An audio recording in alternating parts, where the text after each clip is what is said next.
When you're 16 and live in Chicago, you can watch the world fall apart and burn right in front of your eyes.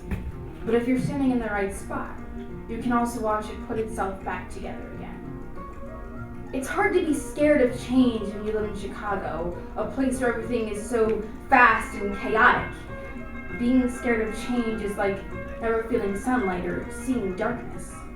It's kind of impossible, but I was, and I still am.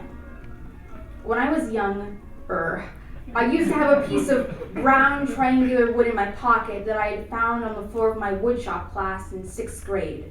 And I had etched every fear and worry I had into its smooth exterior with an array of colorful Sharpie markers. And this wood served as my map of everything I would try to steer away from, things I had to face. I carved things into it like failing a test, divorce, changing schools, dying. This wood became my keeper. I was never without it. It went into the pockets of pants much too small, as the bottoms of backpacks and church bags on Sundays, but most nights it was under my pillow when I slept. I never let it out of my sight. Because it's comforting to have something with you that is fixated and steady, something that you know is constant and that you have the power to control. Most of those things actually really did matter a lot to me then. And I got very focused on making sure these things didn't happen. Like I could somehow suppress the future and its abilities by wishing very hard about it. The funny thing is that the more you wish things won't happen, the more things actually do. And you never fully get around to experiencing those things, either good or bad, because you're so absorbed into trying to stop the inevitable, what's beyond your realm of control. Your mind gets clogged with what's happening in reality and what you would hope to happen, that you get stuck in that in-between space, that shoulda, coulda, woulda, and you can't appreciate what's happening right in front of you. And whatever happens, you won't be able to change a thing.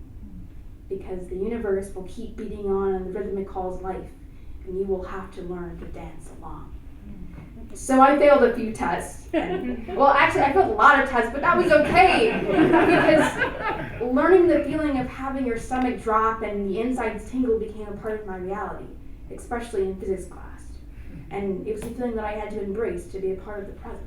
And finally, the day came when I lost that piece of wood. I can't exactly recall how it happened, but one day it just left me. And after a brief stint of trying to find it that looked like the cop raid in Pulp Fiction, I realized it was gone. For a while I felt naked and insane, always searching for its smooth, tapered edges from the back pocket of thin, fading denim, to no avail. But I wasn't trying to stall the future anymore. I couldn't. Sooner or later, everything that I had hoped to avoid in life happened, even a few things I never expected. My parents separated and they later got divorced. That which was an emotional experience that nothing can quite prepare you for, complete with all the high school melodramatics like suicides and first love and acceptance, the works. Though I had lost that wood several years ago, it would have been nice to have its familiarity, its comfort, but I didn't, and there wasn't really anything I could do about it, except relish in the fact that this was my present reality, and I needed to accept that. Looking back, there are more things written on that wood than I could probably count. Most of them trivial little things. The colors from the Sharpie had faded deeply into the wood from trips into the washing machine, scrapes from the ground, and sweaty hands. But moving on from something so attached to you, though small, is noteworthy. It meant that I was changing, learning, growing even. Being fully immersed in the present is okay, even if it's sometimes ugly and oftentimes not what we had expected. It's learning to live life hands-free and watching it change right in front of your eyes.